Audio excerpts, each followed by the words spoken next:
dikasih begitu dilahirkan memang berkebutuhan khusus atau memang ada faktor pencetus. Faktor pencetus.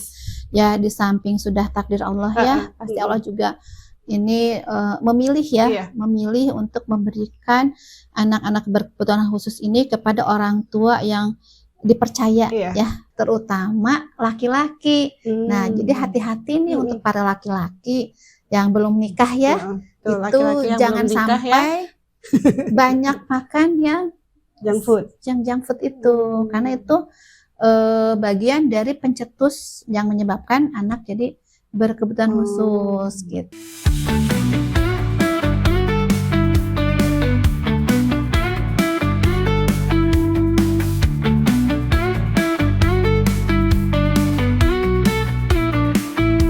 Assalamualaikum warahmatullahi wabarakatuh. Waalaikumsalam warahmatullahi wabarakatuh. Hai Gang LSM, ketemu lagi bersama saya Ibu Produser yang sekarang menjadi host.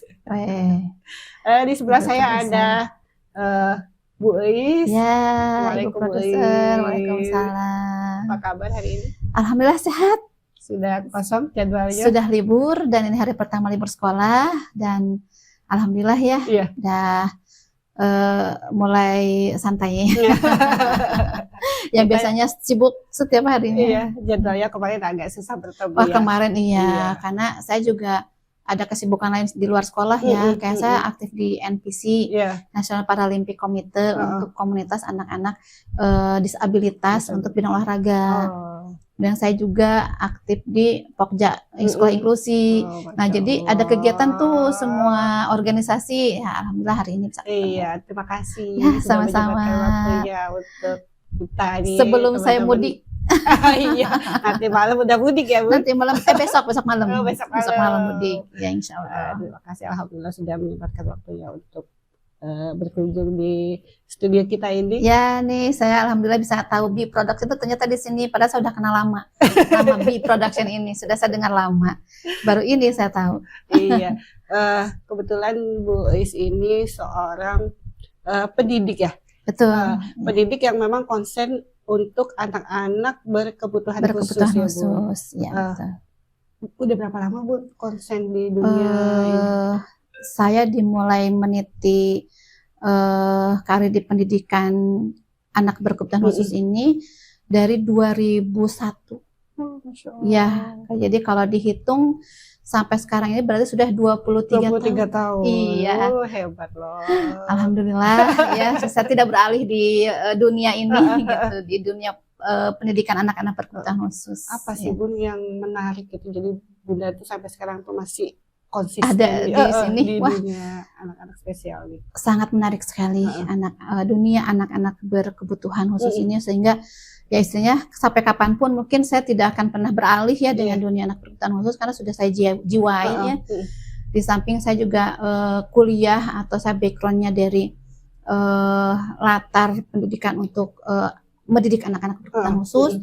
Kemudian saya juga sudah mulai bekerja juga di tahun 2001 itu sudah di dunia anak-anak berkebutuhan khusus dan sampai saat ini yang membuat saya betah ya di dunia pendidikan anak berkebutuhan khusus berkebutuhan khusus. Ini untuk saya dunia yang yang sangat menarik karena tantangannya beda. Ya, tantangan mengajar anak-anak berkebutuhan khusus itu sangat berbeda dengan tantangan mengajar anak-anak reguler ya. Karena kalau untuk mengajar anak berkebutuhan khusus itu perlu trik dan perlu pemikiran yang berbeda. Kemudian ketika kita berhasil ya mendidik anak berkebutuhan khusus, itu perasaan bangganya itu berbeda dengan mendidik anak-anak reguler biasa. Kalau anak reguler biasa mungkin bisa hanya disentuh, apalagi anak yang sudah punya potensi yang bagus, langsung bisa, langsung jadi, yang tidak bisa menjadi bisanya. Tapi kalau untuk anak-anak berkebutuhan khusus, kita perlu berbagai metode, cara yang unik gitu ya.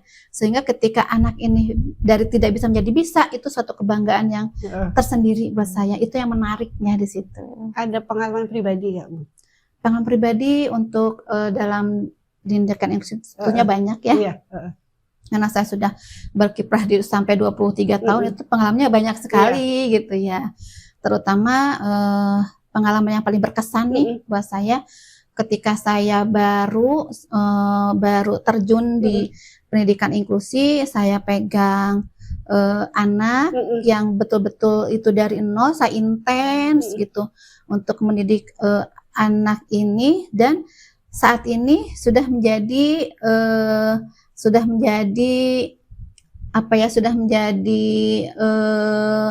orang yang bermanfaat, orang yang ya sudah berkembang dengan pesat dan jadi seperti anak yang biasa aja gitu, dan sudah bisa bekerja. Usia berapa Bun sekarang? Sekarang berarti usia 25 tahun. Dipegang Bunda dari umur SD kelas 1 di usia 6 tahun. Sekarang usia 25 tahun, dari mulai ya istilahnya tidak bisa apa-apa, yang masih tantrum, yang masih kalau belajar itu perlu perjuangan gitu ya.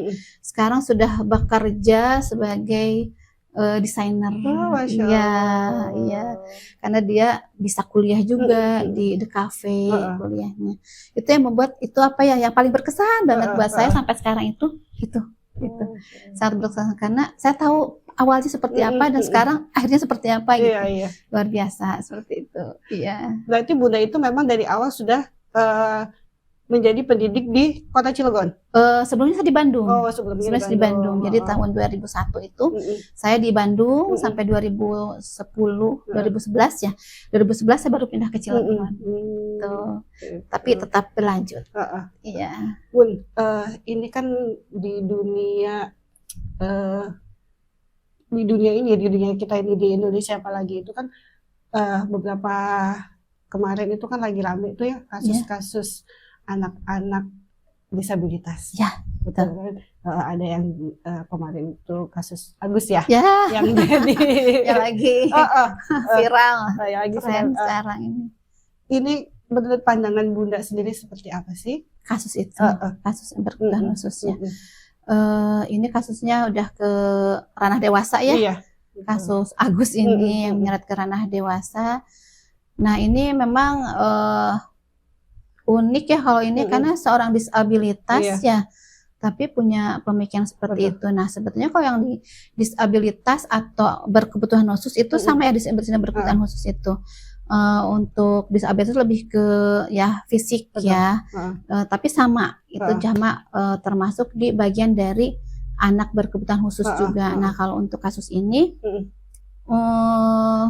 untuk anak-anak berkebutuhan khusus semua jenis, tidak hanya hambatan fisik, baik itu hambatan, karena kan keberkebutuhan khusus ini terdiri dari beberapa jenis ya. Ada yang dari aspek fisiknya, berkebutuhan khususnya, ada yang dari mentalnya, ada yang dari intelijensinya gitu.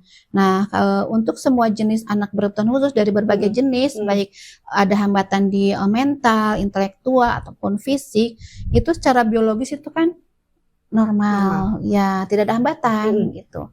Nah, sekarang ya kasus ini ya memang kasusnya Agus ini yaitu kasus yang memang di luar biasanya ya, karena biasanya anak-anak berkebutuhan khusus ini relatif lebih insecure ya, tidak percaya diri. Nah, kalau dengan kasus ini berarti dia kepercayaan dirinya sangat tinggi sekali gitu. Nah, saya nggak tahu kasus ini dia punya apa, kelebihan apa sehingga menyebabkan seperti itu. Nah, ya mungkin di samping itu juga pantauan orang tua mungkin ya, karena harusnya kalau yang berkebutuhan khusus memang pantauan orang tua ini sangat penting sekali gitu, apalagi anak-anak yang memang terkategori untuk yang memiliki faktor biologis yang memang normal ini. Iya, makanya mungkin podcast kali ini tuh untuk mematahkan sebenarnya itu ya. Saya ada maksud untuk mematahkan bahwa anak-anak berkebutuhan khusus itu tidak selalu seperti itu ya Bun, ya. Banyak yang lebih berprestasi. Banyak sekali. Justru anak-anak berkebutuhan khusus ini harus dilihat dari kelebihannya ya, jangan dilihat dari kekurangannya. Karena sebetulnya meskipun mereka ini berkebutuhan khusus, tapi semua anak pasti punya kelebihannya, punya bakatnya. Nah, disitulah yang harus kita cari bakatnya. Mungkin di sini juga kita bisa mengedukasi anak-anak berkebutuhan khusus itu treatmentnya seperti apa, seperti itu supaya tidak salah jalur mungkin tidak ya. Salah jalur ya. Nah, anak berkebutuhan khusus ini memang anak yang unik dan memiliki karakteristik yang berbeda-beda Betul. gitu. Nah, jadi untuk anak berkebutuhan khusus, untuk treatmentnya itu harus disesuaikan dengan karakteristiknya gitu. Jadi setiap anak kita harus assessment dulu bagaimana karakteristiknya sehingga kita melakukan treatment yang sesuai gitu. Jadi treatmentnya itu harus sesuai dengan kebutuhan masing-masing anak. Kita tidak bisa samakan. Gitu. Berarti bisa dibilang kayak gini Bun, anak-anak berkebutuhan khusus itu bukan ini, anak-anak disabilitas itu termasuk anak berkebutuhan khusus. Ya, jadi anak disabilitas itu istilah sama dengan anak berkebutuhan khusus, sama gitu. Jadi mungkin untuk yang masih awam, disabilitas ini hanya dalam kategori fisik ya. Fisik. Nah, sebetulnya anak berkebutuhan khusus ini ada terdiri dari hambatan fisik, hambatan mental, tadi yang saya bilang, hambatan intelektual, emosi juga. Nah, jadi tidak hanya fisik aja. Jadi, nah disabilitas ini adalah bagian juga dari anak berkebutuhan khusus atau sama, istilah yang sama sebetulnya. Jadi anak-anak berkebutuhan khusus yang kategorinya hambatan fisik. Sebetulnya gini, anak berkebutuhan khusus itu adalah untuk sebagai istilah yang lebih halus lagi untuk disabilitas gitu. Nah, tapi kalau anak berkebutuhan khusus itu ada anak ya. Dimana di sini adalah kategori anak-anak gitu. Nah, kalau disabilitas itu tidak hanya anak-anak, tapi orang lebih universal. Ya, lebih universal itu aja sih. Nah, Bunda, ini kan kalau kita lihat kan anak-anak berkebutuhan khusus ini khususnya di Kota Cilegon kan semakin banyak ya. Sangat banyak sekali. Kalau di peringkat gitu Bun, di Indonesia ini Cilegon itu termasuk peringkat peringkat paling tinggi. Oh, peringkat paling tinggi. Paling tinggi. Iya, berdasarkan data ya yang ada berapa ribu? Aduh, banyak ya. Saya lupa ada datanya yang saya dapat itu ya banyak sekali, bahkan sampai ratusan ribu ya kalau yang nggak salah lihat di datanya. Banyak ya. Itu Banten ya, Banten.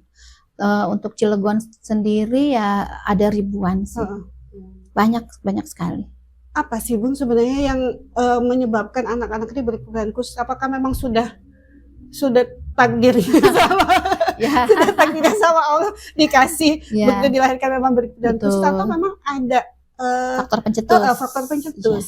Ya, di samping sudah takdir Allah ya, pasti Allah juga ini memilih memilih untuk memberikan anak-anak berkebutuhan khusus ini kepada orang tua yang dipercaya ya, pasti itu sudah takdir Allah.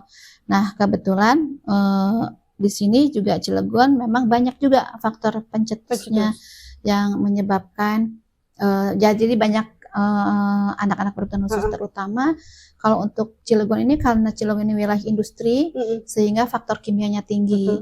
Itu yang pertama. Kemudian dari lautnya sendiri itu sudah banyak racun ya, banyak racun di area laut sehingga makanan-makanan yang dari unsur ikan itu bisa menjadi faktor juga, salah satunya ya, tidak semua itu. Kemudian tidak hanya masalah polusi, tidak hanya masalah itu juga, kemudian sekarang ini zamannya juga, zamannya di mana sekarang ini banyak sekali junk food. Nah, makanan-makanan yang sifatnya cepat saji itu ya, itu menjadi bagian dari faktor pencetus untuk menyebabkan anak berkebutuhan khusus, terutama laki-laki. Nah, jadi hati-hati nih untuk para laki-laki yang belum nikah ya, itu jangan sampai banyak makan yang junk food itu, karena itu bagian dari pencetus yang menyebabkan anak jadi berkebutuhan khusus gitu, dan utamanya laki-laki loh gitu. Ya sama aja perempuan juga harus dibatasi, tapi sekarang ini yang saya dengar hasil penelitian itu dari para kaum laki-laki yang banyak memakan makanan junk food juga. Jadi selain dari kota Cilegon ini yang memang kota industri, kemudian ya tadi banyak hal-hal yang sifatnya racun itu di lautnya. Juga tadi makanan-makanan yang sekarang banyak yang viral-viral, banyak makan yang sifatnya cepat saji, itu juga yang menjadi faktor psikologis dari ibu yang hamil itu mempengaruhi juga. Oh sangat banget mempengaruhi anak yang sedang dikandungnya itu untuk menjadi anak berkebutuhan khusus. Makanya kalau untuk para suami istri yang memiliki istri yang sedang hamil itu harus dijaga baik-baik, harus dibaik-baikin itu, karena itu yang akan nanti menghasilkan keturunan yang sehat gitu, yang unggul gitu ya.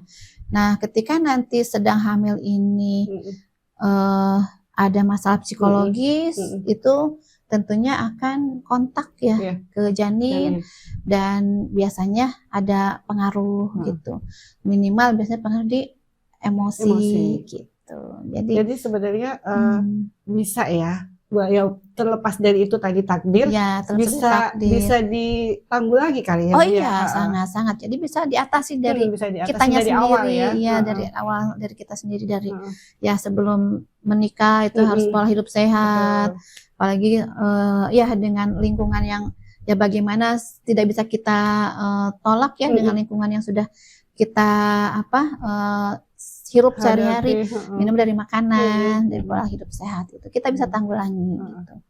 Seperti itu. Bisa terdeteksi dari awal nggak ketika anak ini sudah menjadi janin di dalam kandungan seorang ibu, itu bisa terdeteksi nggak sih Bun, anak ini nantinya akan menjadi anak yang berkebutuhan khusus atau anak yang normal? Teknologi sekarang sudah canggih ya di dunia kedokteran, terutama di dunia kedokteran kandungan ya. Jadi di dalam kandungan itu sudah bisa terdeteksi sekarang ini janin yang akan menghasilkan misalnya anak berkebutuhan khusus atau tidak. Terutama anak yang sudah di awal itu terdeteksi kromosomnya lebih. Ada yang kromosomnya lebih tuh, itu akan menyebabkan Down syndrome. Nah itu sudah terdeteksi dari awal gitu ya.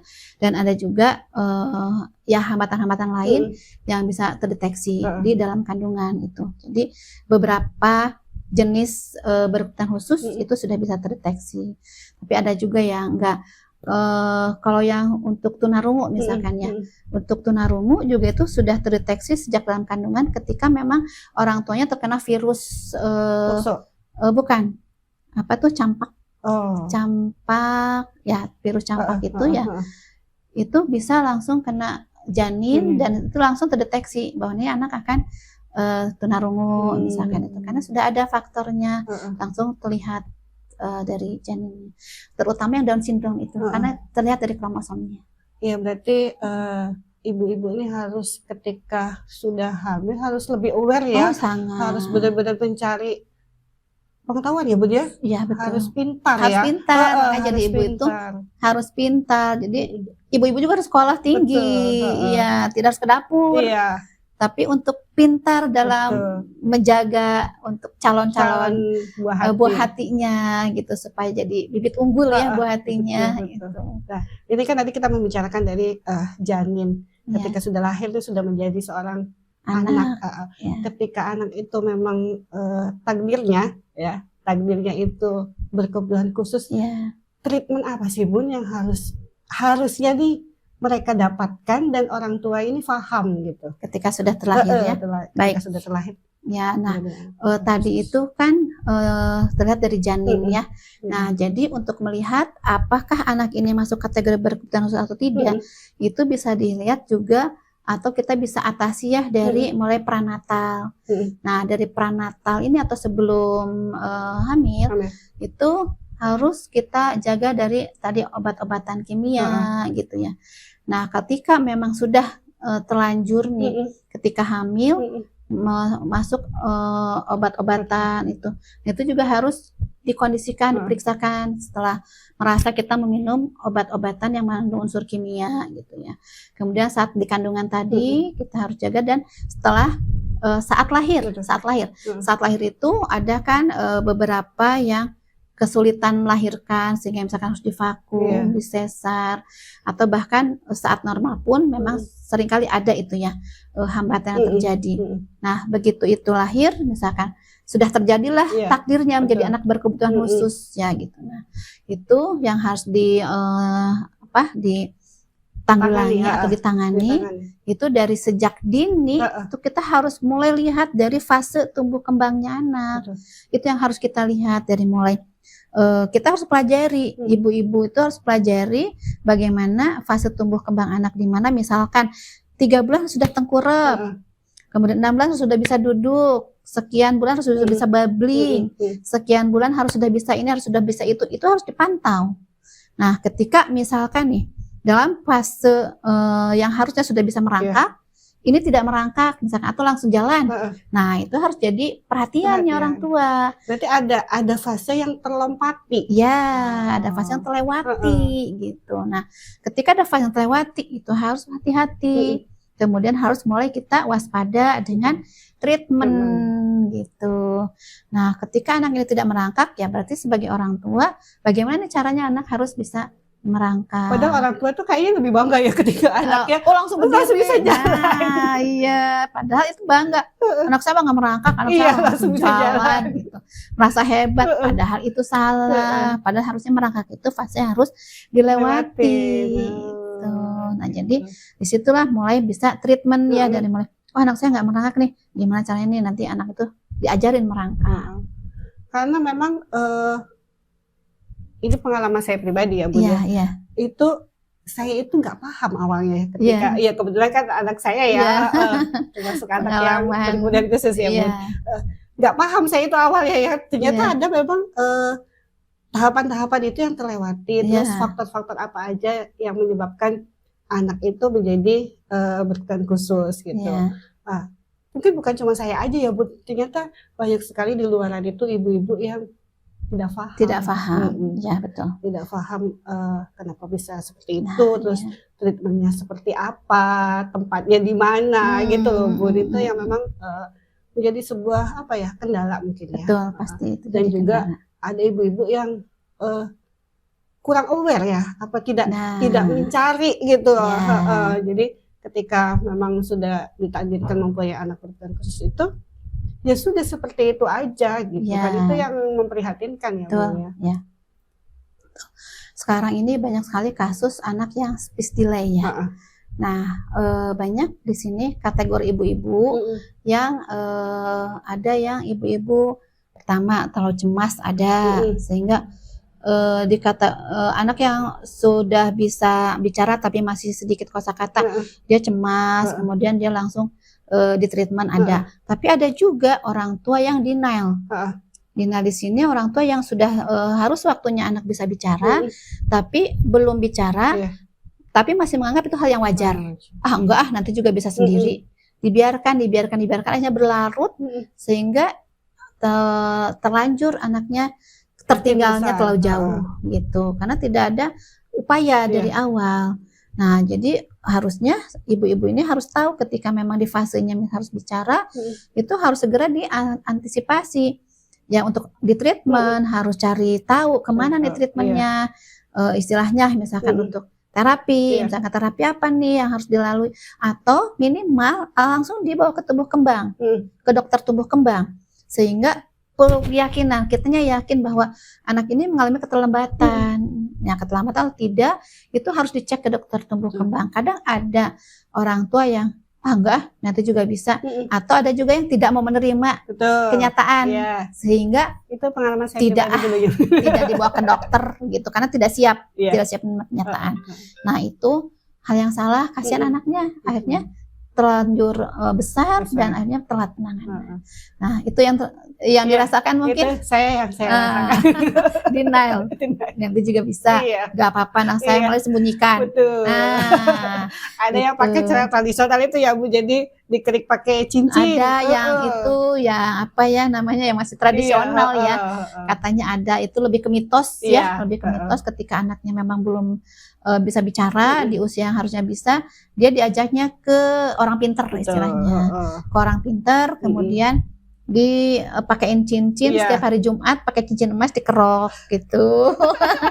Ya sebetulnya secara medisnya itu ada, Heeh, namanya terapi bicara. bicara. Terapi bicara itu ada ilmu yang namanya ilmu brushing, atau ilmu untuk terapi oral gitu.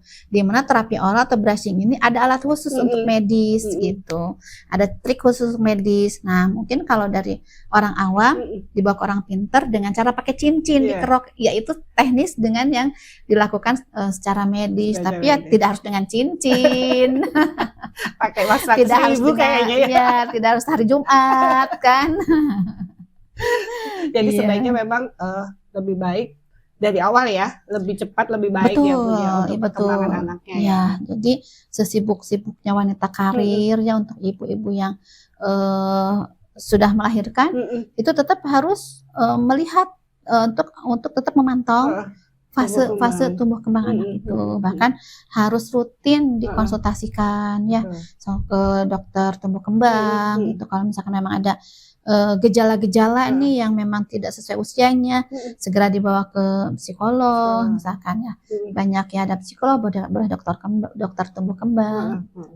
Ya harus dipantau gitu supaya gejala-gejala yang sudah terjadi itu segera bisa diantisipasi. Jangan dibiarkan terlalu lama. Karena jadi deteksi dini itu penting. Jadi sedini mungkin anak harus diupayakan untuk segera ditangani gitu. Jadi supaya bisa lebih mudah menangannya kalau dia memang masih dini gitu. Dibanding yang sudah terlanjur besar gitu, agak lebih sulit lagi gitu. Jadi jangan sampai karena merasa malu atau merasa baik-baik saja itu tidak diapa-apakan. Lebih baik kalau sudah ada gejala dikonsultasikan. Ketika kata dokter oh tidak apa-apa, itu kan lebih baik daripada kitanya malah tidak tahu sama sekali anak ini kenapa. Bu, tadi kan sudah disampaikan ya kalau di Kota Cilegon ini anak-anak yang berkebutuhan khusus itu sangat banyak, sangat tinggi. Tempat nih Bu untuk anak-anak berkebutuhan khusus ini dari sekolah atau tempat-tempat sebenarnya di Cilegon ini sudah memadai nggak sih Bu sekolah-sekolah untuk kendalanya di situ di Cilegon ini. Satu sisi untuk grafik ya anak berkebutuhan khusus semakin tinggi ya. Nah tapi di satu sisi fasilitas untuk penanganan anak berkebutuhan khusus ini masih kurang berkembang di Cilegon ini. Jadi masih terbatas ya untuk mungkin tempat-tempat treatment itu yang untuk deteksi dini tadi itu masih kurang. Psikolognya masih jarang loh di Cilegon ini untuk psikolog, untuk dokter tumbuh kembang. Bahkan dokter tumbuh kembang tidak ada ya, bukan tidak ada, mungkin ada tapi saya nggak tahu. Tapi banyak juga sih orang tua yang menanyakan ke saya dokter tumbuh kembang dan sulit ditemukan gitu. Jadi kadang untuk ke dokter untuk mendeteksi dini anak-anak ini bisa jadi kalau Cilegon ini kebanyakan ke dokter anak. Dokter spesialis anak gitu. Nah, jadi ke dokter spesialis anak. Nah, itu di sini juga sangat minim tersedia dokter spesialis anak, tumbuh kembang, psikolog itu ya fasilitas yang masih minim. Kemudian setelah itu kelanjutannya ke tempat treatmentnya. Misalkan sudah didiagnosa nih anak ini berkebutuhan khusus sehingga harus melakukan treatment khusus. Tempat treatmentnya pun ini itu masih juga terbatas. Ya, jadi dan Cilegon ini ya kadang ke Serang, ke Serpong, ke Jakarta gitu. Karena minimnya fasilitas untuk treatment di Kota Cilegon itu masih banyak ya dengan ada di rumah sakit sebetulnya rumah sakit di Cilegon ini ada. Tapi tidak sebanding dengan anak berkebutuhan khusus yang berkembang sehingga penanganannya kurang maksimal. Kadang jadi yang harusnya rutin tidak dapat jadwal karena penuh gitu, atau sekalipun dapat hanya sebentar karena antriannya banyak, tidak maksimal ya. Tidak maksimal. Nah di rumah sakit juga ada, tapi ya seperti itu kondisinya karena tenaganya pun di rumah sakit SDM-nya pun sepertinya masih kekurangan gitu. Tuh. Kemudian setelah proses treatment nih sekolah ya. Nah, sekolah pun sangat minim sekali karena sekolah anak-anak berkebutuhan khusus itu harus ditempatkan di tempat yang memang khusus memenuhi pelayanannya. Untuk memenuhi pelayanan ini, maka anak berkebutuhan khusus disarankan untuk sekolah inklusi. Di mana sekolah inklusi ini adalah sekolah yang menyelenggarakan pendidikan untuk anak-anak reguler yang disatukan dengan anak-anak berkebutuhan khusus gitu. Jadi diberikan porsi yang sama dengan anak-anak reguler supaya anak-anak berkebutuhan khusus ini bisa berkembang lebih cepat itu. Kemudian tidak ada unsur perbedaan sehingga anak-anak berkebutuhan khusus memiliki kepercayaan diri yang sama dengan anak-anak reguler gitu. Nah, mungkin jika pun tidak ke sekolah inklusi, mungkin ada di sekolah khusus itu. Nah, sekolah khusus pun masih hanya beberapa di kota Cilegon ini. Sekolah negerinya hanya satu di Cilegon ini, sedangkan anaknya banyak sekali gitu. Sedangkan yang swasta ini hanya ada 4 sekolah. Jadi sekolah khususnya ada 5 dari sekian ratus anak berkebutuhan khusus. Jadi perbandingannya berapa tuh, Bun? Wah, jauh sekali. Jauh sekali. Jauh sekali. Iya, sekolah inklusi pun itu hanya berlangsung saat ini yang sudah berjalan atau yang sudah mengakomodir anak-anak berkebutuhan khusus itu hanya beberapa sekolah swasta gitu.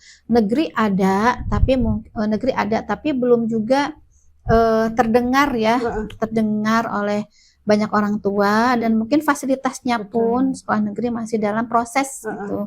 Jadi belum maksimal, terutama SDM ya. Karena untuk SDM anak berkebutuhan khusus itu memang tidak bisa sama dengan anak-anak reguler pada umumnya, karena yang tadi saya bilang di awal unik anak berkebutuhan khusus ini, sehingga dalam pola pengajaran, pola pendidikannya pun itu harus dengan metode yang khusus gitu. Ketika memang SDM-nya itu memang tidak sesuai, itu tidak akan mudah gitu. Jadi memang SDM-nya ini nih yang harus prioritaskan dulu untuk bisa berada di sekolah-sekolah inklusi, terutama negeri yang difasilitasi oleh pemerintah. Nah, sekarang ini baru terfasilitasi sekolah swasta dan hanya beberapa sekolah swasta juga gitu. Nah, itu mungkin yang yang masih harus dioptimalkan ya untuk pelayanannya, untuk pengoptimalisasi kebutuhannya untuk anak-anak berkebutuhan khusus ini. Dibanding kota-kota lain nih, Bun.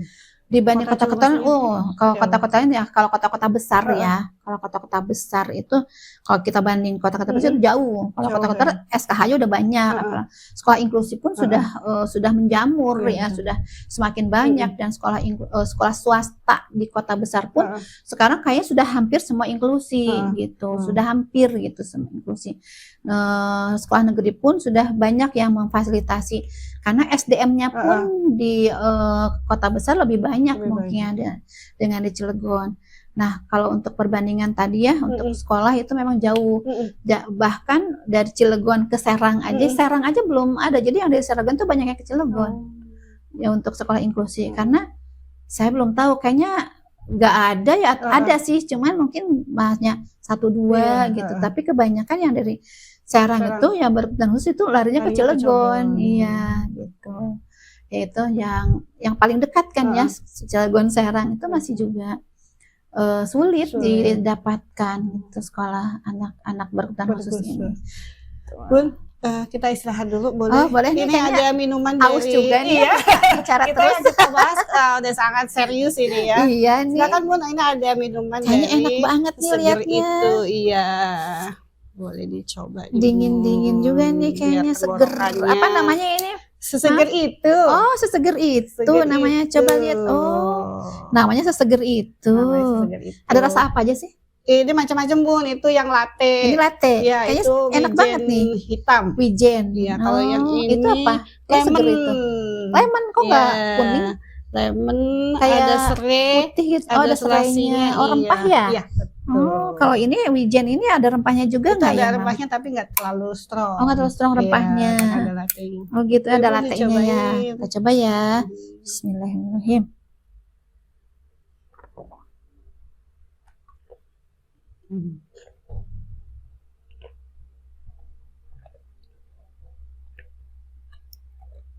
Gimana, Bun? Wah, segar banget tuh, langsung habis tengah. Wah, langsung habis setengah, Bun.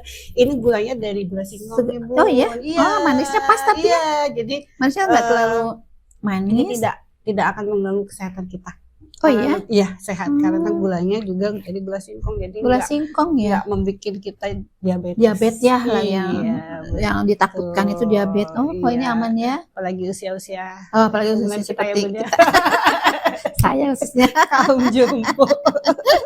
harus menjaga sekali ya Iya, kesehatan, apalagi dari cuaca kayak manis-manis. begini ya Bun Cuaca ya, kayak kita gini. perlu minuman sehat. Iya. Jadi seseger itu. Iya, enak nih, enak. Enak banget. Iya. Kita lanjut lagi nih Boleh. pembahasannya. Perbandingan nih Bun, perbandingan anak-anak berkebutuhan khusus sama anak-anak yang tidak berkebutuhan khusus. Reguler ya. Apa sudah ada separuhnya? Kalau dibandingkan seperti itu sih, kalau belum ada apa ya, saya belum punya data perbandingan. Tapi kalau yang saya lihat sekarang kondisi yang ada di sekolah itu masih banyak reguler sih. Ya, belum separuhnya, tapi kurang tahu ya kalau lihat data aslinya, tapi kalau yang saya lihat masih banyak regulernya. Kesadaran dari orang tua nih, di saat yang sudah seperti ini ya, udah lebih maju lah ya. Iya, betul. Seperti apa Bun sekarang? Kesadaran orang tua sekarang. Nah, alhamdulillah sih sekarang seiringnya dengan teknologi ya. Nah, sudah mulai sih banyak orang tua yang sudah mulai sadar dengan cara mempelajari melalui teknologi ya. Jadi sudah banyak ada orang tua yang sudah mempelajari ketika misalkan anaknya kok jalannya jinjit misalkan ya. Itu sudah lihat di medsos itu tanda-tandanya apa, gejala-gejalanya apa. Nah, jika memang sudah terdeteksi atau terlihat dari ciri-ciri seperti itu, ada beberapa orang tua yang sudah memiliki kesadaran untuk langsung dikonsultasikan, ada seperti itu. Tapi untuk ya kesadaran orang tua di sini ya masih minim ya, masih belum begitu terlalu signifikan. Jadi masih banyak yang memang belum juga. Tapi sih kalau dibandingkan dengan mungkin dulu ya, dulu sekarang sih sudah makin banyak orang tua yang lebih sadar dengan ini ya, dengan perkembangan anak ya, sudah lebih sadar sih. Bunda sendiri nih, apakah Bunda ini punya nggak sih tempat terapis untuk anak-anak? Oh gitu, tempat terapi. Iya. Oh iya. Nah, yang tadi saya sampaikan juga bahwa tempat treatment ya di sini tuh sangat minim, sehingga harus ke Serpong, Jakarta, Bandung gitu. Nah, kebetulan di Cilegon pun sudah ada sebetulnya beberapa, hanya mungkin belum terdengar ya nama-nama tempat terapi atau tempat treatment yang ada di Kota Cilegon. Nah, yang ada itu yang familiar itu yang di Serang, yang familiar itu ya, YAM itu YAM itu yang sangat familiar, banyak dikenal orang. Nah, di Cilegon sendiri itu saya sendiri yang sudah berapa di Cilegon 13 tahun itu masih belum tahu ya, ketika ada orang tua yang Bu, kalau kan udah diobservasi ini, udah dideteksi bahwa ini perlu treatment, perlu terapi gitu atau treatment khusus gitu. Nah, pasti suka balik nanya ke saya, kira-kira kemana, di mana tempat treatment. Nah, kadang saya di situ juga bingung gitu. Nah, untuk saat ini ada tempat untuk treatment, Nah, untuk treatment ini lebih ke untuk membimbing atau mengoptimalkan anak-anak berkebutuhan khusus dari segi motorik kasarnya, motorik halusnya gitu ya, kemudian bina diri yang mungkin istilah-istilah medisnya itu sensor integrasi, terapi bicara gitu. Kalau ini ada tempat untuk stimulasi, di mana di sini diselipkan juga ada unsur-unsur pendidikannya juga gitu ya, tidak hanya medis 100% gitu, tapi ada hal-hal yang sifatnya dilatih untuk kemandirian gitu ya. Nah, itu ada di Jalan Kenanga ya, namanya. Ya, ada di Jalan Kenanga, itu namanya rumah stimulasi. Ya, rumah stimulasi itu untuk istilahnya untuk bimbingan belajar untuk anak-anak berkebutuhan khusus ya. Mungkin kalau Ya tadi kalau istilah medisnya sih lebih ke penguatan sensor integrasi, terapi wicara. Nah ini ada di hal-hal itu ada di rumah stimulasi namanya untuk treatment hal itu. Rumah stimulasi tempatnya di Kenanga. Ya, insya Allah di situ tenaga-tenaga pengajarnya itu tenaga-tenaga profesional yang sudah berpengalaman. Kenapa saya bilang berpengalaman? Karena sudah langsung menghandle anak-anak berkebutuhan khusus itu cukup lama gitu di lapangannya, serta memiliki background yang memang background pendidikan gitu, pendidikan untuk anak-anak berkebutuhan khusus gitu backgroundnya gitu. Bukan background dari kesehatan. Kalau background dari kesehatan itu kan dari okupasi terapi, gitu, fisioterapi. Nah itu bukan background dari kesehatan, tapi background dari pendidikan. Hanya memang mereka layak untuk menstimulasi anak-anak berkebutuhan khusus sehingga anak-anak berkebutuhan khusus bisa berkembang optimal di situ. Nah itu tempatnya ada di rumah stimulasi namanya, atau di singkat Rumsti namanya. Ada sosmednya Bu? Sosmednya ada sepertinya di IG-nya, Rumsti namanya. Nanti kita spill namanya. Boleh. Jadi bisa langsung hubungi. Boleh, bisa langsung hubungi saya. Nah, boleh nanti ke sini juga. Iya, boleh lewat saya juga. Iya, karena ini juga Rafa juga. Kebetulan anak saya lulusan. Iya betul. Iya, sudah. Nah, iya, ini pengalaman yang betul-betul dirasakan nyata di lapangan, terasa sekali. Yang tadinya nggak bisa apa-apa, pokoknya luar biasa. Nah, itulah yang menjadi kebanggaan saya dalam mendidik anak berkebutuhan di situ, yang tadinya nggak bisa apa-apa, jadi bisa apa-apa tuh bangga sekali. Setelah ininya kepuasannya gitu. Itu yang nggak bisa dibayar dengan apapun gitu. Ketika anak ini jadi pinter itu wah. Tapi kalau anak yang memang sudah bisa bicara, kita ajarin, dia memang sudah bakatnya bisa, jadi ya jalan gitu aja kan. Tapi kalau yang dari sama sekali tidak bisa, begitu dia bisa, luar biasa. Alhamdulillah ya. Alhamdulillah. Itu juga saya pun sebagai orang tua itu banyak belajar dari situ ya Bu. Ya, nah itu ya. Justru belajar dari anak orang tua juga. Harus bagaimana? Harus kemana? Nah, di sini dulu saya bingung ya dulu di awal ya, pasti itu. Nah, ini pengen berbagi pengalaman ya. Nah, itu berbagi pengalaman karena ya punya pengalaman khusus ini dan punya pengalaman nyata dialami sendiri bagaimana menangani dari awal. Karena di luar sana juga banyak orang tua yang masih belum paham harus seperti apa dan tidak kurang aware gitu. Betul. Terus banyak juga orang tua yang bingung nih anak mana karena nggak tahu tempatnya gitu, di mana tempatnya. Nah, itu jadi tadi boleh ya ke Rumsti aja. Silakan. Terus ini Bun, itu tadi kan terapisnya pun harus benar-benar ahli ya, yang mempunyai kemampuan untuk menangani anak-anak berkebutuhan khusus. Harus berpengalaman, itu harus ahli. Nah, untuk pendidikan para terapis yang akan menterapis, apa itu bahasanya ya? Yang akan menangani ya. Sebenarnya di Indonesia ini sudah banyak kan? Nah itu, apalagi Cilegon. Sebetulnya kalau untuk pusat pendidikannya pun itu hanya baru ada di Solo tuh Surakarta ya Solo tuh. Di Surakarta, Solo, kemudian di Jakarta. Bandung ada, hanya beberapa, itu juga Bandung. Jadi untuk pusat pendidikannya pun masih terbatas untuk menghasilkan atau mencetak tenaga-tenaga profesional ya untuk di kesehatan gitu. Nah, itu masih juga terbatas. Nah, jadi kemudian di universitas itu ada jurusan pendidikan untuk menangani anak-anak enggak. Nah, untuk di pendidikannya itu dari pendidikan khusus ya. Kalau dulu pendidikan luar biasa. Kalau sekarang itu pendidikan khusus ya. Nah, itu juga masih minim, baru ada di Bandung dan Jakarta, Jogja. Udah banyak sih dulu namanya di IKIP itu udah ada ya pendidikan luar biasa.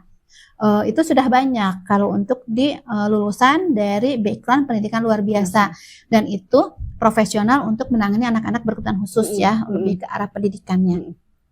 Nah, untuk di Cilegon sendiri itu baru ada di Untirta dan baru menghasilkan beberapa lulusan.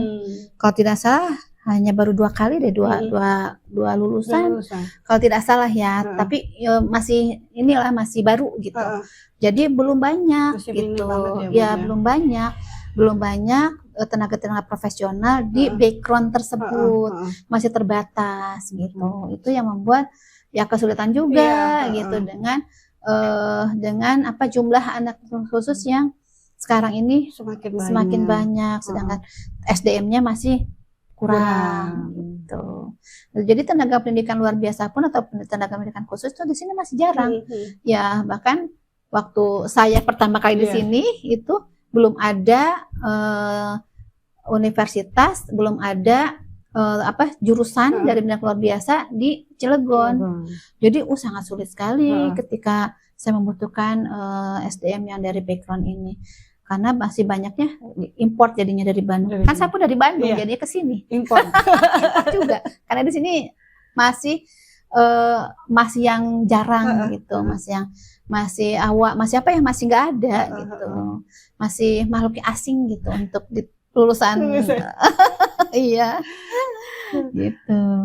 Terus treatment nih buat anak-anak berkebutuhan khusus itu treatmentnya seperti apa aja sih yang dapat itu?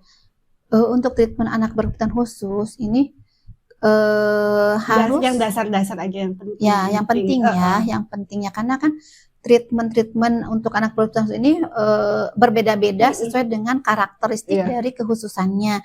Tapi yang pondasi dasarnya itu memang harus ada diperkuat untuk di seluruh anak berkebutuhan khusus, terutama itu di 7 aspek yang harus ada di pondasi anak-anak supaya anak-anak ini bisa mengikuti atau bisa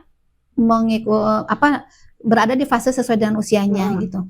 Nah itu terutama nih, makanya dari kecil ini harus sudah mulai diajarin gitu ya, hal yang terkait dengan motorik kasar, motorik halus. Nah kemudian komunikasi, bina bicara atau berbicara itu yang harus dasarnya ya. Kemudian sosial emosi itu, kemudian di persepsi, kemudian di bina diri, dan satu lagi itu konsentrasi, itu konsentrasi memori itu penting banget. Nah 7 aspek ini yang harus dikuasai untuk anak-anak gitu, untuk mencapai supaya anak-anak ini bisa berjalan sesuai dengan usianya, bisa tumbuh, bisa berkembang sesuai dengan usianya. Nah 7 aspek ini harus kuat gitu, ini pondasi dasarnya. Nah treatment inilah yang dilakukan kepada anak-anak berkebutuhan khusus yang mengalami ketertinggalan. Nah biasanya anak ini menjadi berbeda ya, atau anak ini menjadi spesial karena 7 aspek ini tidak terlampaui. Jadi ada anak yang memang harusnya misalkan konsentrasinya sudah bagus, dia masih distrak gitu. Kemudian ada anak yang di usia 4 tahun motorik halusnya sudah bagus, ini masih masih lemah gitu, belum optimal.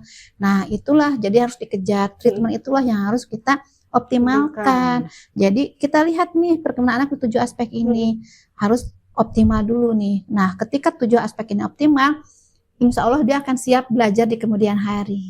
Itu kesiapannya itu di 7 aspek ini. Yang paling berat apa sih Bu? Yang paling berat ya dari aspek-aspek ini.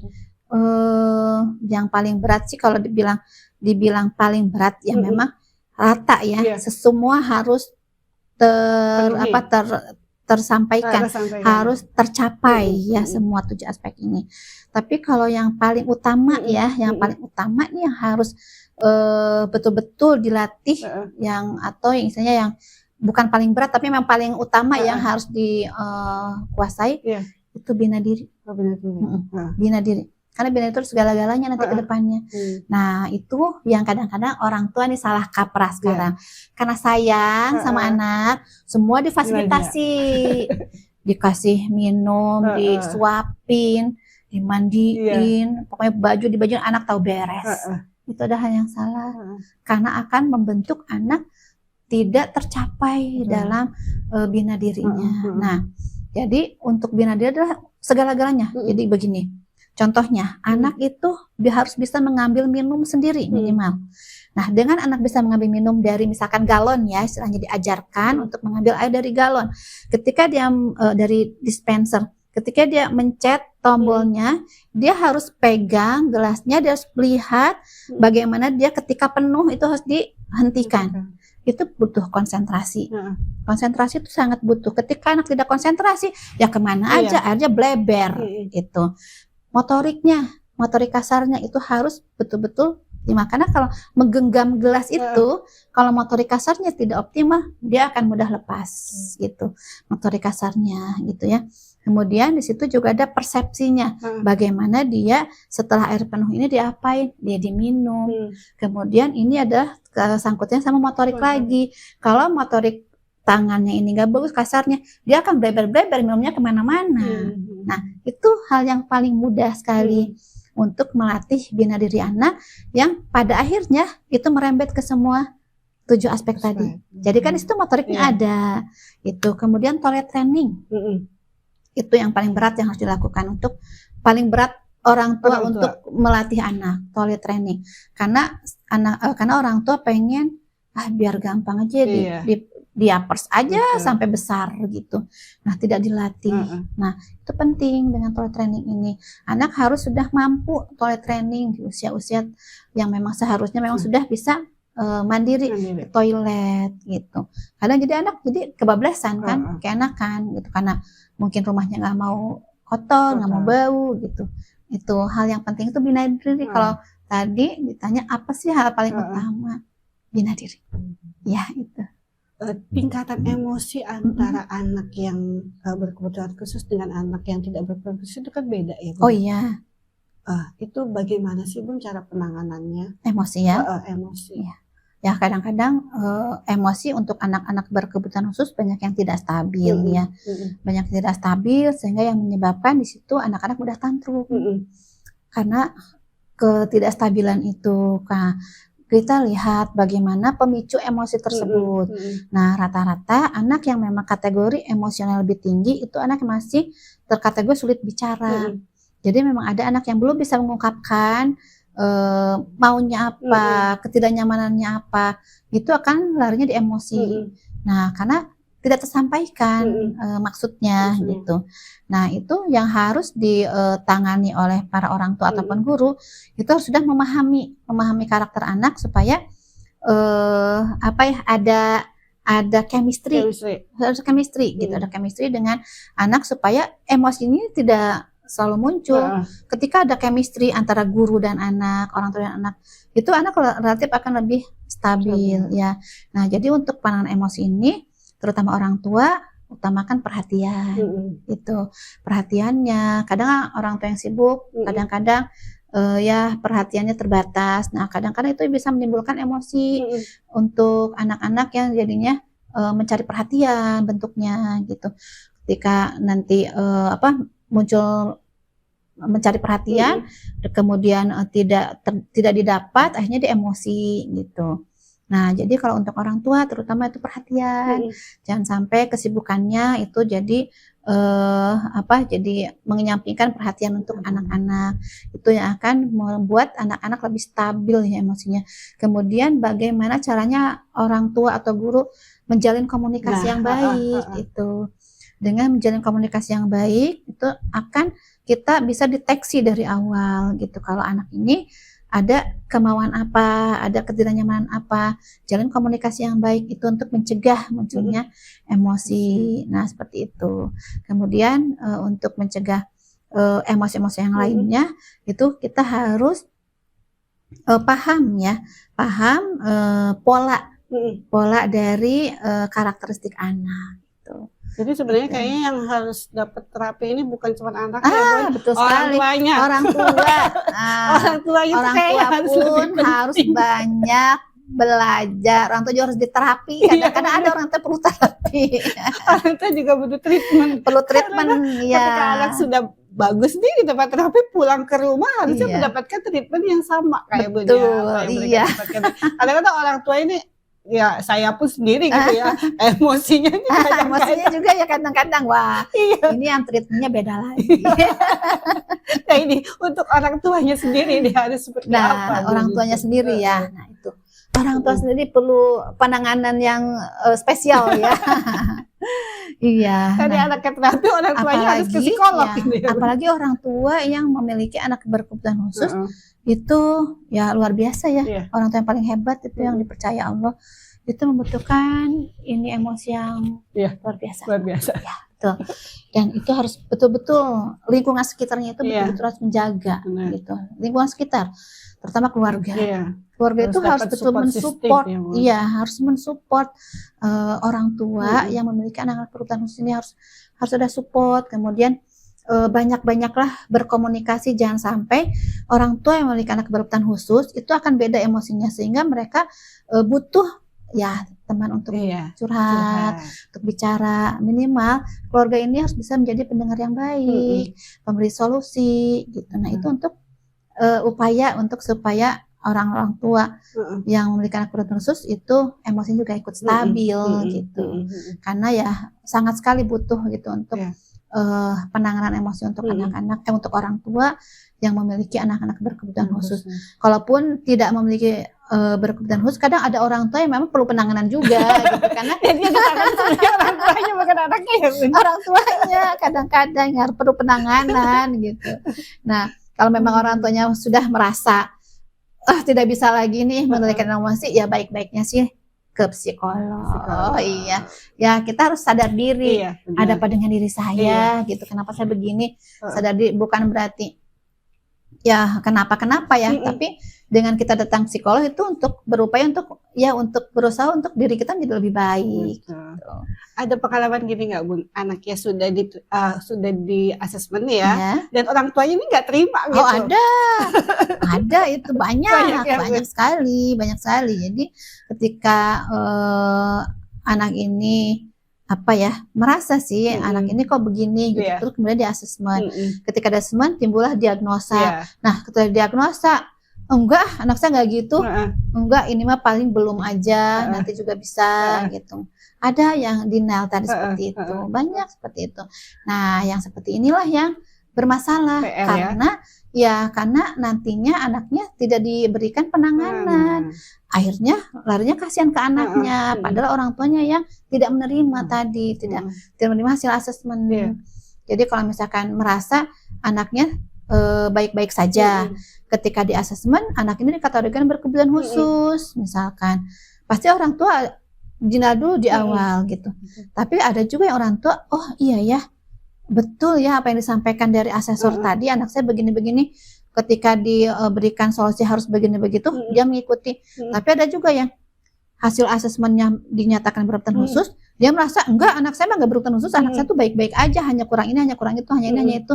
Hanya denial, hanya tidak ditangani, dan hanya berkepanjangan, gitu. Itu pengalaman saya, Bun ya. Dulu itu ketika pertama kali Rafa ini di asesmen, sebelum diberikan sama Bunda ya. Oh iya? Itu tuh memang saya nggak terima juga. Oh kan? Waktu itu. Saya nggak terima. Setelah saya asesmen itu? Bukan, sebelumnya. Saya pernah tuh sebelum ke tempat saya terapi. Saya ke tempat terapi lain. Itu saya nggak terima. Iya. Kenapa tuh? Bagaimana perasaannya kok nggak terima? Kayaknya nggak mungkin deh gitu tuh, Bun. Mungkin inilah ya yang dirasakan. Mungkin juga karena waktu itu memang agak shock ya, agak shock lagi down, terus penyampaiannya itu perlu, itu penting sekali ya, itu penyampaiannya nggak ngena gitu, kayak agak kurang kayak ngejudgment gitu ya, kayak pusing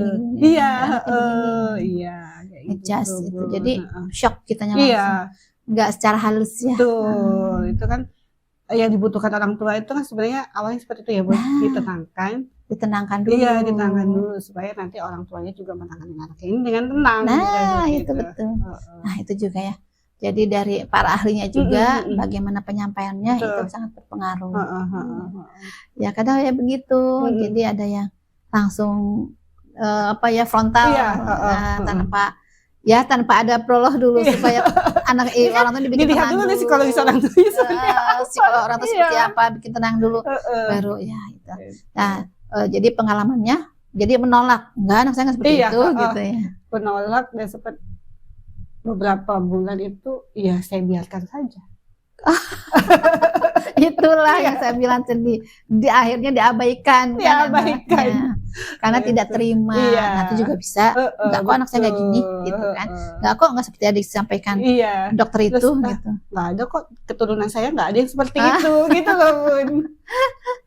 Iya. Ya Gitu. itu ya akhirnya dicuekin Iya, kan, diabaikan, dibiarin. dibiarin dan saya tidak kurang mencari waktu itu, harus kemana, di mana, Iya, gitu. iya. Waktu itu. Karena ya tadi itu Dina tuh jadi ya biasa aja, jadinya biarin aja. Nggak berusaha kalau yang udah menerima pasti dia kan cari-cari Iya. kemana nih gitu. Memang ya butuh waktu ya Bun. Butuh waktu ya untuk bisa menerima itu. Iya. Terus peranan pemerintah khususnya pemerintah daerah Kota Cilegon, Kota Cilegon khususnya ya. sendiri untuk apa ya menunjang Menunjang. menunjang anak-anak berkebutuhan khusus ini untuk mendapatkan penanganan yang baik. Gitu. Oke. Ya alhamdulillah ya. Jadi kebetulan saya ini di Cilegon diamanahkan sebagai ketua kelompok kerja sekolah inklusi. Nah Pokja inklusi ini saya sudah merintis dari tahun 2014 itu. Jadi waktu itu belum difasilitasi pemerintah, tapi inisiasi dari kita-kita yang merasa sekolah inklusi. Dari inisiasi ini kemudian terbentuklah Pokja inklusi. Nah, alhamdulillah seiring waktu Pokja inklusi yang sudah terbentuk ini difasilitasi oleh pemerintah provinsi gitu. Difasilitasi pemerintah provinsi, akhirnya alhamdulillah berjalan untuk penanganan anak-anak berkebutuhan khusus di sekolah inklusi, tapi hanya baru beberapa sekolah saja, tidak banyak. Nah, sekarang ini baru tahun lalu, tahun 2023. Tahun 2023, alhamdulillah dari Dinas Pendidikan Kota Cilegon itu sudah mulai terbuka ya, yang tadinya di tingkat provinsi, sekarang di tingkat kota juga sudah mulai sudah mulai membenahi sekolah-sekolah yang ada di Kota Cilegon untuk menerima anak-anak berkebutuhan khusus di sekolah-sekolah di setiap kecamatan.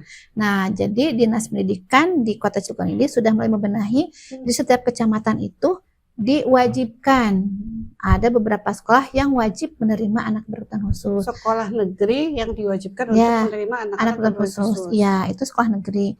Jadi sekarang ini setelah difasilitasi dari mulai TK, SD dan SMP, itu setiap kecamatan itu sudah tersedia sekarang. Ada sekarang ini 50 sekolah yang terbentuk di Cilegon ini di sekolah-sekolah negeri. Iya. Oke, gitu. Nah, jadi alhamdulillah. Nah, mudah-mudahan seiringnya dengan sudah diwajibkan ya menerima anak berkebutuhan khusus, mudah-mudahan pemerintah pun turut memfasilitasi. Jadi tidak hanya mewajibkan menerima, tapi juga mudah-mudahan turut memfasilitasi. Dan yang terbaru nih, yang terbaru ini dari pihak pemerintah sudah kemarin launching ULD, yaitu unit layanan disabilitas, di mana unit layanan disabilitas itu adalah bagian atau salah satu yang akan memfasilitasi nanti sekolah-sekolah inklusi di Kota Cilegon yang sudah dibentuk sebanyak 50 sekolah ini. Nah, ini baru launching kemarin. Mudah-mudahan ya di pemerintahan nanti ini akan terus berlangsung dan terus berkembang sehingga layanan untuk anak-anak berkebutuhan khusus di sekolah inklusi yang sudah ditunjuk itu benar-benar terfasilitasi baik dari segi SDM-nya maupun dari segi fasilitasnya. Ya, itu yang sangat kita harapkan gitu untuk 50 sekolah ini. Jadi mudah-mudahan nanti tidak kesulitan lagi para orang tua yang memiliki anak berkebutuhan khusus untuk sekolah di sekolah terdekat gitu, karena sekarang di setiap kecamatan sudah ada gitu. Jadi nggak usah jauh-jauh gitu dari rumah, jadi di kecamatan itu bisa terjangkau gitu.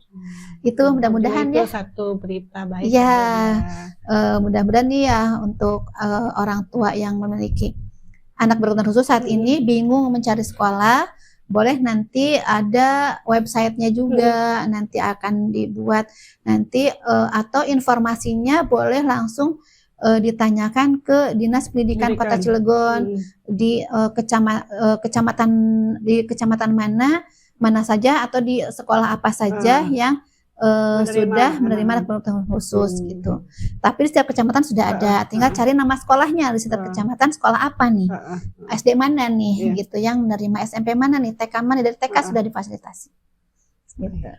Mudah-mudahan gurunya juga paham dan menerima. Kadang-kadang nih, Mam, ada juga gurunya yang, males nih ngajar anak berkebutuhan khusus, susah. Kadang-kadang begitu. Nah, mudah-mudahan buka hatinya bagi guru-guru yang belum siap gitu untuk menerima atau mendidik anak berkebutuhan khusus yang ada di sekolah reguler. Nah, mudah-mudahan guru-gurunya mulai dibuka hatinya, mulai aware dengan anak berkebutuhan khusus gitu. Karena ya ini selain kita bangga dengan apa yang kita berikan ke anak berkebutuhan khusus, itu pahalanya luar biasa. Ya, itu anak surga. Ya, jadi mudah-mudahan ladang amal yang kita sampaikan ke anak berkebutuhan khusus ini menjadi jalan menuju surga yang mudah gitu, dipermudah. Amin. Kadang-kadang itu juga menjadi satu dilema ya, Bu. Ini mungkin yang banyak dialami sama orang tua yang mempunyai anak berkebutuhan khusus nih. Pengen diterapi, tapi biaya terapi itu kan betul sekali, kok jadi nyambung kita ya. Nah, pemerintah ini sekarang ini dengan fasilitas ULD yang baru launching ini, itu salah satunya akan memfasilitasi terapi gratis untuk anak berkebutuhan khusus. Tapi ya harus memenuhi syarat, ada asesmen dulu dari psikolog. Nah, nanti psikolognya disediakan gratis, gitu. Jadi nanti kalau ada yang merasa anak saya ini merasa berbeda dari yang lain, dibawa saja nanti ke ULD, tempatnya itu di depan kantor Dinas Pendidikan, itu dibawa ke ULD. Nanti di ULD itu akan diasesmen oleh psikolog gratis. Nanti ketika memang butuh treatment, itu akan ada terapi gratis juga. Gitu. Ini sudah berjalan ya, Bun? Baru launching kan ULD-nya. Jadi programnya tuh sudah ada, baru programnya. Yang mudah-mudahan segera berjalan. Ya. Tapi kalau sekretariatnya sudah ada ULD-nya, cuma programnya baru dibuat, baru dibentuk. Ya, ada, insya Allah ada fasilitas itu, psikolog gratis sama terapi gratis. Pengalaman Bunda sendiri nih ketika menangani anak-anak itu yang paling berat yang pernah dirasakan? Yang paling berat? Yang pernah dirasakan? Yang paling berat ini, saya paling berat sekali yang saya rasakan ketika saya susah bekerja sama dengan orang tua. Jadi anak ini punya potensi yang bagus, punya bakat atau punya, intinya potensi anak ini bagus jadi anak berkebutuhan khusus ini. Tapi kerjasama dengan orang tuanya kurang. Jadi ketika saya minta sesuatu hal untuk misalkan dilanjutkan oleh orang tua, orang tua terlalu abai, orang tuanya cuek gitu. Hanya mengandalkan ke sekolah aja gitu. Sedangkan di sekolah kan hanya berapa waktu ya, terbatas. Sedangkan yang paling banyak waktu itu ada di rumah gitu. Nah, kadang-kadang jadi anak ini tidak berjalan optimal ketika memang tidak ada kerjasama yang baik, apalagi tidak ada komunikasi yang baik. Jadi orang tua hanya menitipkan anak ke sekolah, udah aja, sampai itu aja. Tidak ada komunikasi, kemudian tidak ada tindak lanjut, itu yang paling berat. Karena anak ini akan stagnan. Ketika anak stagnan itu beban juga bagi saya. Ini anak nggak berkembang gitu. Padahal anak ini punya potensi, sedangkan atau di sekolah ini bisa gitu. Sampai di rumah pola yang berbeda. Itu yang paling berat. Pola di sekolah mandiri, segalanya segala sesuatu harus sudah mandiri. Kita latih mandiri. Di rumah diservis. Akhirnya nol lagi anaknya, nol lagi, nggak berkembang karena ada perbedaan pola antara rumah dan sekolah. Itu yang paling berat, sehingga anaknya stagnan, nggak berkembang. Itu yang paling berat, karena bebannya bagi kita kalau nggak berkembang. Kayaknya mungkin perlu ya, Bun, ya, ada edukasi nih untuk orang tua, untuk orang tua yang memang anak punya anak berkebutuhan khusus harus seperti apa gitu. Kita sebetulnya ingin ya untuk memberikan banyak-banyak parenting ya pada orang tua yang mereka masih awam, bagaimana harus menangani anak gitu. Nah, mungkin kalau dari kontribusi penggiat pendidikan inklusi ini ke orang tua hanya sebatas konseling aja, hanya sebatas konseling untuk bagaimana menangani anak-anak berkebutuhan khusus di rumah gitu. Nah, tapi hal ini harus timbul dari orang tua itu sendiri. Betul. Bagaimana orang tua memiliki minat yang tinggi untuk belajar, untuk bertanya, untuk mencari tahu. Nah, itu mungkin dari dalam diri orang tua itu sendiri ya, yang harus dimotivasi. Betul. Ya, jadi kami dari penggiat inklusi hanya sebatas konseling dan memberikan pelayanan terbaik untuk anaknya supaya bisa berkembang gitu. Karena perlu dicatat bahwa setiap anak berkebutuhan khusus itu pasti ada kelebihan, pasti punya bakat, pasti punya minat gitu. Nah, itu yang harus cari orang tua, yang harus dikulik dan dikembangkan, diulik, dikembangkan itu. Jangan mengandalkan di sekolah saja gitu. Nah, jadi ketika memang ada anak berkebutuhan khusus, jangan sampai dilihat dari kekurangannya saja. Betul. Setiap anak unik dan pasti ada kelebihannya. Itu. Iya. Terakhir nih Bun ya, pesan-pesan untuk anak-anaknya, anak-anak yang berkebutuhan khusus dan pesan untuk orang tuanya yang mempunyai anak berkebutuhan khusus. Untuk anak-anak berkebutuhan khusus ini ya, setiap anak pasti memiliki minat dan bakat, punya talent sendiri-sendiri. Nah, percaya dirilah dengan bakat yang sudah dimiliki setiap anak. Ketika memang saya sudah merasa bagus dalam mewarnai, kembangkan terus, sehingga akan jadi pelukis handal, yang akan jadi life skill-nya di situ gitu. Di masa yang akan datangnya memiliki life skill yang sudah bisa dikembangkan terus gitu, yang bisa menjadi bekal untuk kehidupannya sendiri. Nah, jadi optimalkan bakat, minat dan potensi yang sudah ada dalam diri itu untuk anak-anaknya, dan percaya dirilah gitu. Kemudian bersyukurlah, setiap kelebihan itu pasti ada di setiap diri anak, dan harus bersyukur, jangan melihat ke atas, jangan melihat apa yang lain yang tidak ada dalam diri kita, tapi optimalkan yang ada dalam diri masing-masing anak. Percaya diri utamanya itu ya. Kemudian untuk orang tua, alhamdulillah orang tua ini diberi kepercayaan yang lebih dari Allah, diberi amanah ya, dan syukuri dengan amanah yang sudah diberikan, karena itu adalah kepercayaan yang sudah Allah berikan dengan memiliki anak-anak istimewa. Nah, untuk pesannya di sini, lihatlah kelebihan daripada anak, jangan lihat dari kekurangannya. Optimalkan dari kelebihannya, jangan lihat segala kekurangannya gitu. Dan jangan bandingkan anak-anak kita dengan anak-anak yang lain. Fokus sama kelebihan dari anak kita sendiri. Dan ini udah semakin dunia atau di Indonesia sendiri untuk menerima anak-anak berkebutuhan khusus ini udah semakin terbuka ya Bu. Sudah terbuka. Di dunia pekerjaan pun seperti itu. Sudah terbuka, insya Allah semakin berkembang teknologi, medsos ya sekarang ini sudah lumayan, sekarang ini sudah terbuka ya. Sudah mulai banyak terbuka. Ya. Itu mudah-mudahan terus terbuka ya untuk seluruh warga di masyarakat, khususnya di Kota Cilegon ini, umumnya di dunia ini gitu ya, untuk aware kepada anak-anak berkebutuhan khusus. Jadi untuk orang tua yang punya anak-anak berkebutuhan khusus, tetap semangat, memberikan yang terbaik untuk anak, membuka hati, membuka mata, membuka telinga untuk mencari tahu, belajar terus utamanya itu, dan semangat. Terima kasih ya Bunda, ini ilmunya udah sangat luar biasa ini untuk saya pribadi dan juga buat teman-teman di LSM yang ada dimanapun yang melihat. Semoga bermanfaat ya. Insya Allah. Terima kasih ya Bunda. Sama-sama. Sehat-sehat selalu. Sehat juga. Terima kasih. Ya. Amalnya semakin banyak. Amin. Terima kasih ya sudah mengundang dan mempercayai saya untuk Iya, menyampaikan sedikit sharing lah ya, Iya. sharing pengalaman. betul. Ya, Sehat-sehat itu. karena Iya. bebannya banyak ya, Bun. Wah, kalau berasa itu beban banyak, tapi Iya. kita enjoy aja, Iya, karena nikmati. Kita ini amat sangat membutuhkan sosok seorang bunda nih. Insya Allah mudah-mudahan masih bisa bermanfaat, mudah-mudahan bisa.